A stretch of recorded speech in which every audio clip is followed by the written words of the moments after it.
Good morning. Today's video, I'm going to show you how I do camouflage. Hope you enjoy it.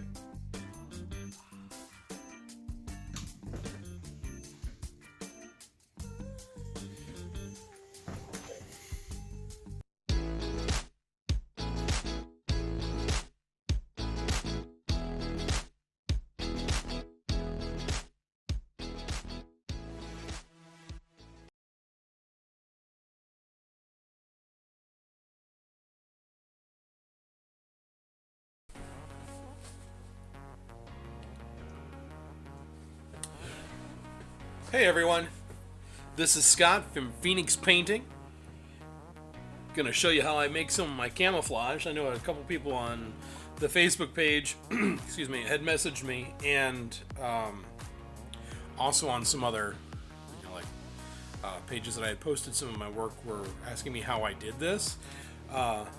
Here's an example of something that's almost completed, a little bit of weathering done, and this is a bit more of a raw example with just the paint done, and that's it. But there's a question as to how I actually created the jagged edges that I get on this stuff, whether I had hand painted it or used a stencil or something like that. It's a little bit of both. Well, actually, no, I lied. Not hand painting. It's all rattle can.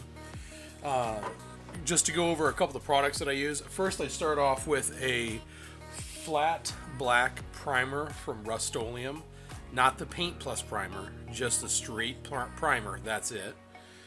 If you use, you can use the Paint Plus primer, but it tends to be a lot.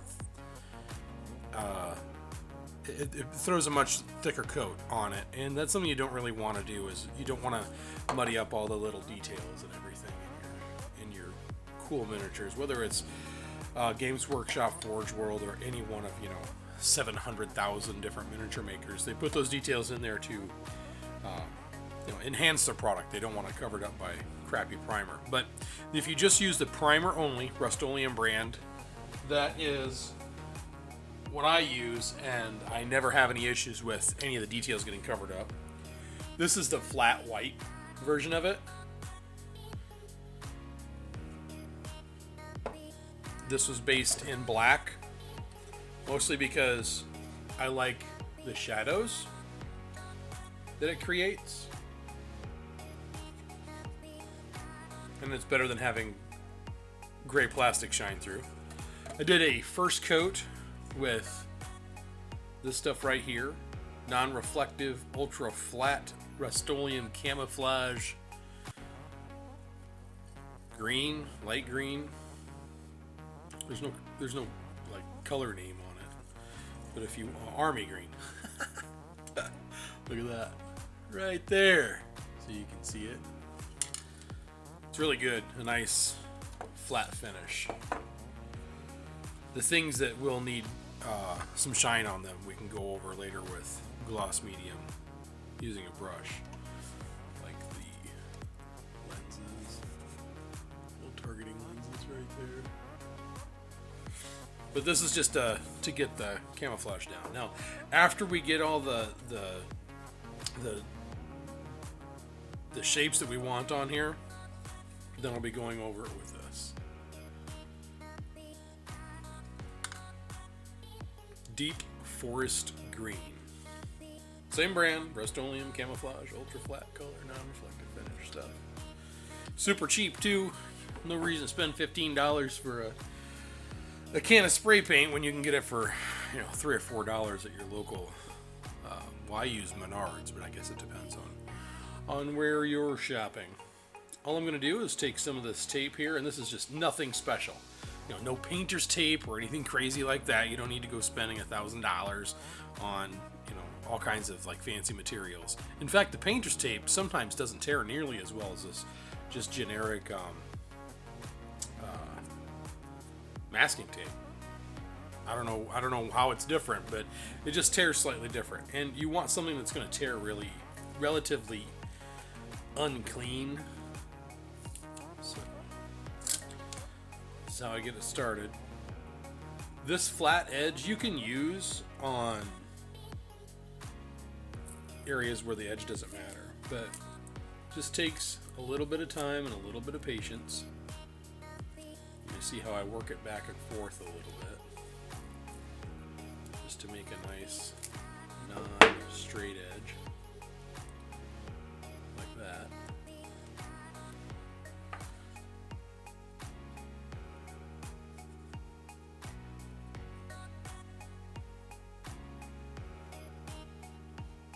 The cool thing about this is everything you put the tape on, that is what your pattern is going to be. So everywhere you see the light green, that's where I put tape to give it a nice jagged edge. Hope that's focusing okay.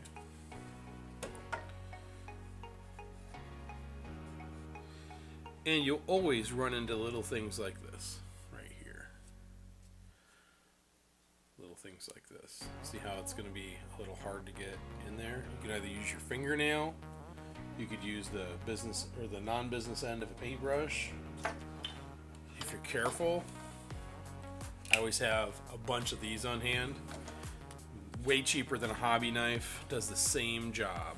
Just gotta be super careful, because guess what, ladies and gentlemen? It's a razor blade. It's dangerous.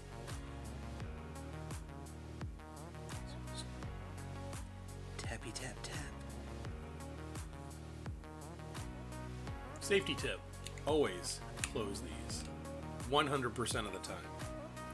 Even if you're going to use it 60 seconds later, that's 60 seconds that little bad boy can fall right on your lap. And let me tell you, you do not want one of these falling anywhere, especially your lap, or your kid's lap, or your cat's lap, or your wife's lap. Even the lap of your nemesis should be protected from razor blades. Okay, so see how this leading edge has that straight edge? We'll just take another piece and put over that, but we'll have the jagged side in there.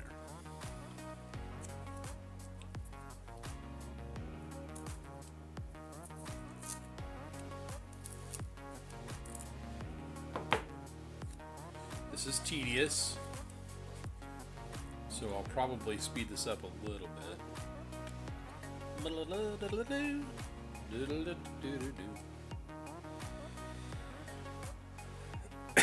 Excuse me. It's fall, winter, spring in Iowa. It's all three of those.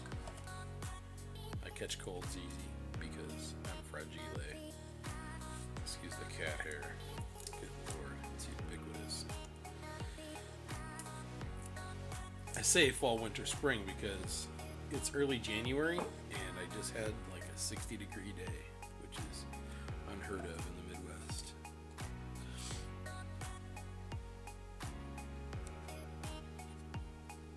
So don't press it down as hard as you could, because you still need to run your fingernail in there.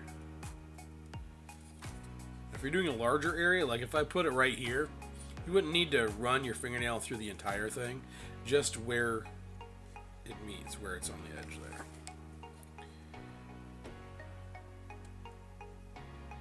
You can see it kind of pulled up a little bit. Just push it back down. Like all those negative thoughts and feelings, just push it back down. Horrible advice. Don't listen to me. Just watch and ask questions and say silly things along with me. Now, I didn't pre-plan how the overall pattern is going to look. Like, I've done some of my tanks to look like tiger stripes, but camouflage tiger stripes, and it turned out really good. And if you certainly want to do that, you know, it's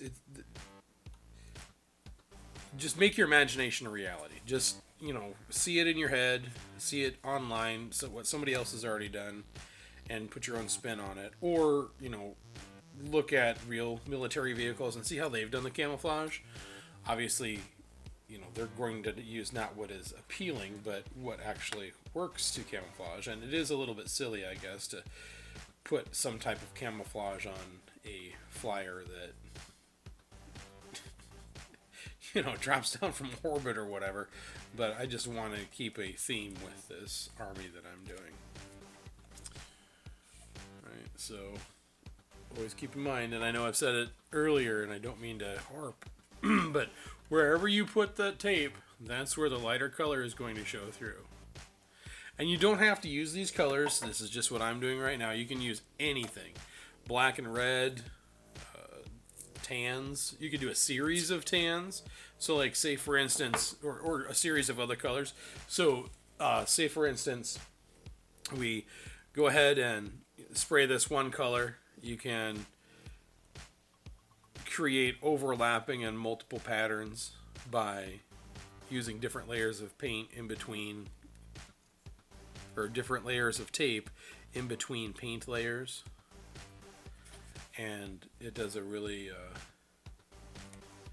it's an interesting way to do this, I think. I've seen other people make videos on this, and by all means, this is not my, you know, speciality or my special technique that I developed over years and years of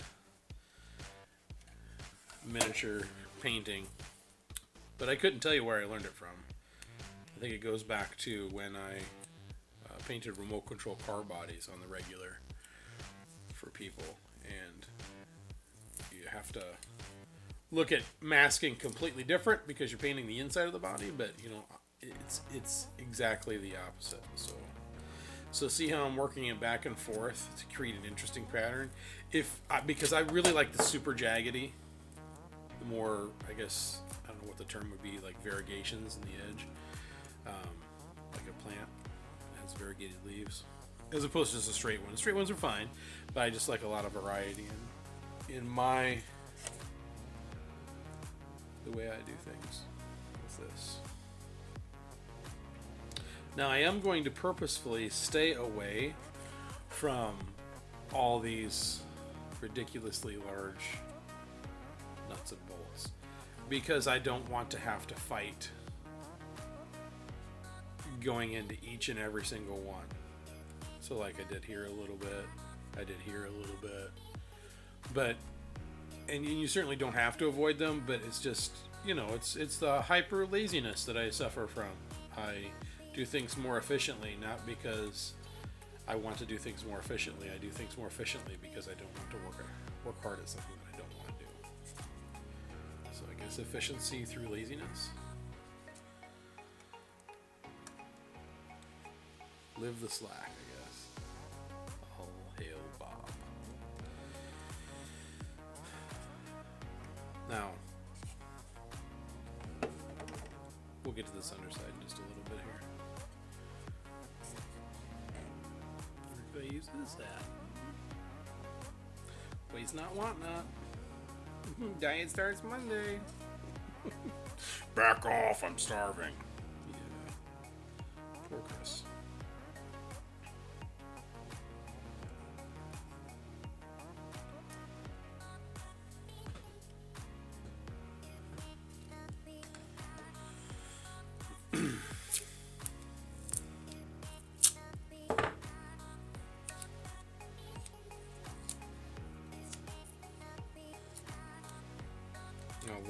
The reason why I tore this off is because rather than having such a huge area of this light color show through, I just wanted to take a little bit off and do it like this. Alright, so there's that edge right there. So the first part that I push down is that. Because the last thing that you want is to put in all this work. Like, see right here, it's starting to come up a little bit. Just go back and hit it with just a little bit of pressure. Don't overwork it.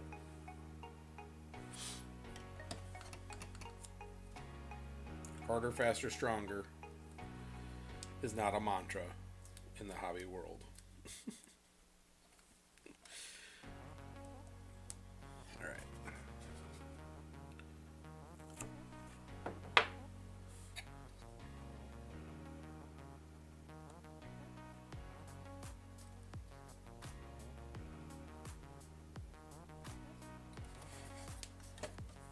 So I'm going to run into this right here. I'm just going to take it, tear it off a little bit. And it popped up just a little bit. It stays in focus. Wait, it's not wanting that. See these little tiny things like this? You know, we do have details, right? So that might be an interesting place to see that white show through, or not white, that light color show through. And then see how this is all grainy? That's okay. It's totally fine. Because anything grainy is going to get, and this isn't done, but anything grainy is going to get covered up and hidden by the washes and weathering, or can get covered up by the washes and weathering. Personally, I like those little jagged edges, so I'm going to put that on large flat areas. Excuse me. Beg your pardon.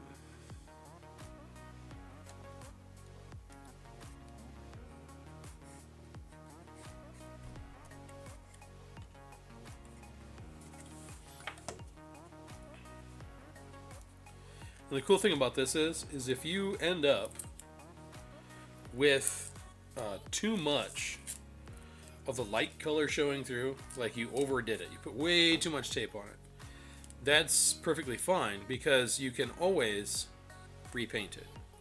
Now, I used to have a problem doing that. Like I'd feel like I needed to strip the previously painted patterns and stuff like that off. But then I had looked at some pictures, like real historical pictures of military vehicles, and just through my own personal experience of being in the military, you will have many times where you will repaint over an existing paint job. So it's okay to see, now that I'm discussing this, of course I don't have an example of it, and I guess I should have thought of that first, but you'll see where things have been painted over, or like this. I received this secondhand, and someone had put a hunter-killer missile on it, but real vehicles have stuff like this. So it suffered damage in the past and they just repainted over it. Perfectly acceptable. So if you paint, like put 3-4 layers of these spray canned paints on this, you're gonna have like little lines show through sometimes. That's perfectly fine. It makes it look more realistic because in real life stuff like that really occurs. Nothing has to be pristine and perfect. And in fact, many times it looks out of place if it is pristine and perfect. So, I mean, okay, there's only a limited amount of realism that you can expect from space elves, space humans, and space lizards, and space terminators, and whatever else you can conjure up. Maybe even space dwarves.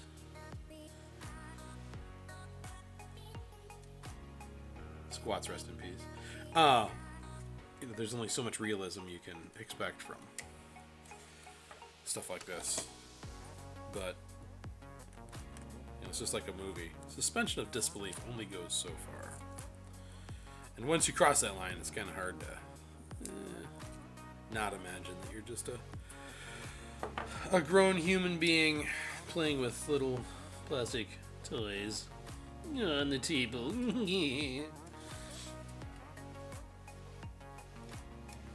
So it's really important on something like this with all these lines. I know I said it again. I am so repetitive, but you really need to pay attention to it, because otherwise, when you spray your final coat, you're going to have this beautiful piece of jagged camouflage goodness interrupted by whatever the color is underneath. It's just like it'll bleed through from the places where it's not covered. So it's really important to go through and get all those. And you can even use, if you're feeling super like detail oriented and you just can't stand having something that looks even just a little bit off, you can go through with an eraser and take that eraser and push it down. Or a mechanical pencil without the lead sticking out. Fits really well in those spaces. For this model especially. Now, I'm planning on having nose art, whether it's going to be the shark mouth or I really like Pinup Girls. Completely PC, but I really like Pinup Girls, the World War II nose art from especially United States aircraft, and hopefully be doing a video on how to make your own decals, which again I know has been covered before, but I want to share my way of doing it, just because what's helped me over the years is not gaining information from any one source, but gleaning it from as many sources as possible. Even people who really don't know what they're talking about and aren't very experienced in it, you can learn from their mistakes. Excuse my use of single quotation. But yeah.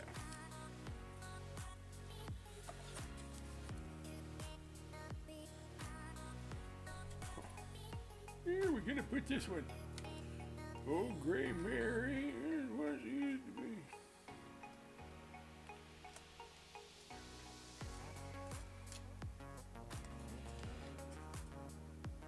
I don't have any problem with that piece.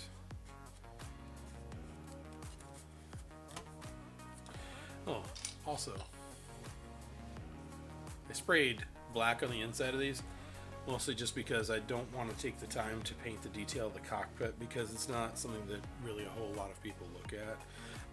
And personally, I prefer the look of a blacked out set of windows. This vehicle especially. I don't know if that's the right way or not. I'm sure somebody will tell me. I will have to read the instructions on how to do this.